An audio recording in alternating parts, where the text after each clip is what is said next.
Halo, assalamualaikum warahmatullahi wabarakatuh. Ketemu lagi dengan channel Insan Tutor, channel pemersatu youtuber pemula. Baik teman-teman, ini kebetulan saya barusan dihubungi oleh teman-teman subscriber saya ya.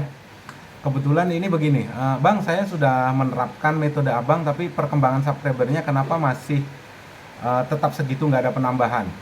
Kita jawab, gini bro, ya. Saya lihat channelmu, sebenarnya channel itu udah bagus, ya. Sudah ada perkembangan, bahkan penontonnya pun sebenarnya kalau seorang pemula itu sudah luar biasa. Artinya penontonnya selalu ada. Permasalahannya sekarang ini, sebuah video itu kan ditonton oleh penonton atau tidak, tentunya kan ada dua sumber ya, sumber eksternal dan sumber internal. Sumber internalnya apa? Sumber internal sendiri dari YouTube, termasuk penggunaan thumbnail. Thumbnailnya udah bagus, judulnya juga udah bagus ya. Mungkin kalau mau dikasih tag dan hashtag itu boleh juga. Makanya saya selalu katakan saya tidak mengharamkan yang namanya SEO, termasuk tag, hashtag dan juga thumbnail. Permasalahannya saja kalau kamu hanya tahu itu saja, tidak menggunakan metode lain yang mempercepat pertumbuhan channelmu, yang terjadi adalah saat kamu mengetik sebuah judul dan saat kamu mengetik sebuah channel, yang keluar itu justru channel besar ya. Makanya padukan dengan teknik Insan Tutor atau teknik lain itu boleh. Makanya kalau bisa belajar itu jangan hanya menggunakan metode Insan Tutor aja, ataupun jangan menggunakan teknik SEO aja. Percaya sama saya, videomu juga bakalan begitu-begitu aja. Dan faktor eksternalnya apa? Ya itu tadi, faktor eksternalnya adalah faktor X yang kadang-kadang kita sendiri nggak tahu, harus menggunakan metode, dan itu berdasarkan riset.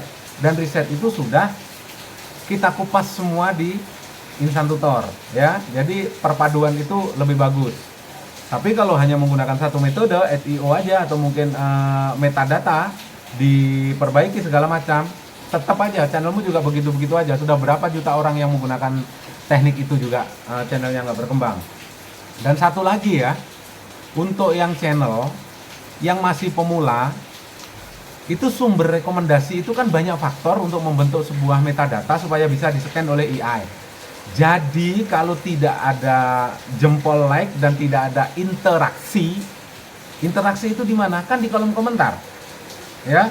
Interaksi itu di kolom komentar, saling berbalas komen, memancing supaya orang itu komen di videomu.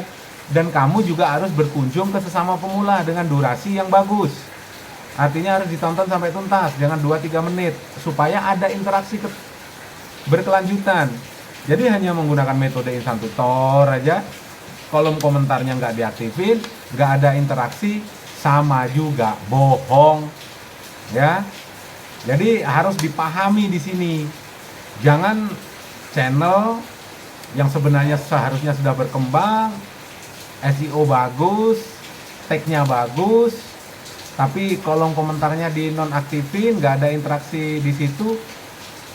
Kalau pemula saat nonton video kita, terus pemula yang berkunjung ke channel kita, itu kolom komentarnya nonaktif, yang terjadi apa? Pemula bakalan males juga berkunjung. Kenapa? Nggak bisa komen. Kalian nggak tahu ini siapa saja yang komen, siapa saja yang sudah berkunjung. Pun demikian, kalau sudah dikunjungi, kalau sesama pemula, itu juga jangan tutup mata. Ya, jangan sombong dulu. Belum waktunya. Ya. Yang subscriber 100.000 berlagak sombong aja saya sikat. Apalagi pemula yang baru monet, setelah itu tidak berkunjung dengan sesama pemula yang tadinya rapat, saling berbalas komen, punya grup WA, malah keluar dari grup ya. Terus gunanya grup WA itu apa? Kan untuk saling mensupport ya, kalau ada masalah saling berbagi rasa, saling menguatkan sesama YouTuber pemula. Jadi jangan subscriber baru 2.000, 3.000 keluar dari grup, tidak mensupport temennya lagi. Yang terjadi apa? Channelmu mati sebelum berkembang. Jadi tetap bina hubungan baik itu ya. Jadi jangan kolom komentar itu dinonaktifkan. Ini banyak sekali yang channel semacam ini. Saya sudah pernah menggunakan metode instant tutor, wah selama 1 bulan, tetapi kolom komentarnya nonaktif. Sampai jungkir balik, nggak bakalan bisa berkembang. Karena yang ujung-ujungnya kenapa? Menyalahkan sebuah metode yang sudah berdasarkan pengalaman seperti yang disampaikan di instant tutor. Ini banyak sekali faktor ya. Untung aja mentalmu bagus. Kalau mentalmu jelek dan buruk, yang terjadi apa? Kamu menggunakan sebuah metode, entah itu metode instant tutor atau mungkin dengan metode SEO. Setelah itu kok gagal, yang terjadi apa? Wah, itu bohong.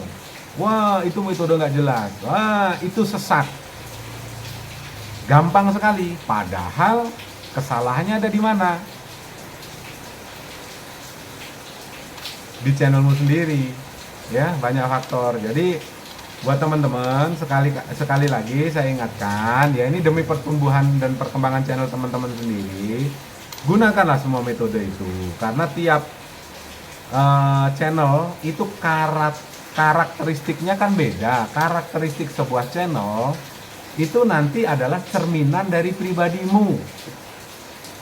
Kelihatan kok, channel ini dibuat dengan ikhlas, channel ini dibuat dengan tanda kutip ada sesuatu, channel ini dibuat hanya untuk menang sendiri, nggak mau saling subscribe, nggak mau saling ini. Itu ketahuan dari sebuah video itu kalau kita jeli sebenarnya. Jadi itu yang harus teman-teman pelajari ya. Jadi tidak hanya menyalahkan sebuah metode gampang, wah ini sesat dan bla bla bla. Padahal channelmu yang seharusnya dikoreksi oleh konten kreator yang membahas tentang tutorial, karena komennya sudah nggak bagus, akhirnya ya males. Jadi boleh komen di mana saja dengan bahasa yang elegan supaya komennya dilihat oleh sesama pemula. Dan itu kalau misalnya saya nggak sempat jawab, nanti pemula yang lain itu juga berhak jawab ya. Jadi kalau semua pertanyaan ditujukan ke saya, itu saya pastikan 100% saya juga nggak bakalan bisa jawab semua. Kenapa? Bukan hanya puluhan, ratusan, tapi ribuan. Dan ingat, satu pertanyaan kita jawab itu nanti akan melebar menjadi 10 pertanyaan ya. Teman-teman, saya sampai ganti nomor HP loh. Kenapa? Yang namanya pemula ini kan masih semangat 45 ya, saya pernah ngerasain dan saya nggak bisa nyalahin juga, nggak bisa menyalahkan pemula juga ya. Masih semangat 45 sampai mencari-cari nomor HP saya, kebetulan ada di TikTok yang sekarang sudah saya hapus. Dan ini nggak kira-kira dalam satu hari hampir 2000 yang nelpon saya. Dan itu kadang nelponnya itu jam 3 waktunya istirahat, jam 3 malam, jam 4 malam, yang penting telepon hubungin, sudah.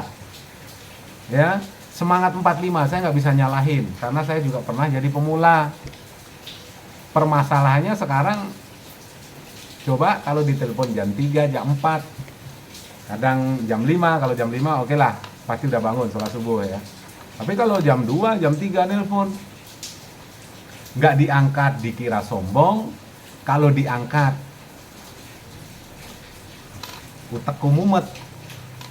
Satu hari hampir 2000 yang nelpon. Makanya sekarang di sosmed saya mulai dari TikTok semuanya nomornya saya hapus. Itu masih ada yang ngejar juga karena sudah saya hapus, tapi terlanjur sudah tersebar nomor saya. Akhirnya kenapa? Saya ganti nomor. Bukan sombong, bukan. Tapi bagaimana kalau terjadi ke teman-teman satu hari sampai 1900 yang nelpon, WhatsApp satu hari sampai 100 orang, masih awalnya saya coba untuk balas, satu pertanyaan itu bisa sampai 30 menit terus ada nanya. Kalau sudah nggak dijawab, kok nggak dijawab bang? Kok jadi sombong? Nah, akhirnya kemana-mana melebarnya ya, melebarnya kemana-mana. Semoga ini bisa dipahami oleh teman-teman ya. Wabillahi taufiq wal hidayah. Wassalamualaikum warahmatullahi wabarakatuh.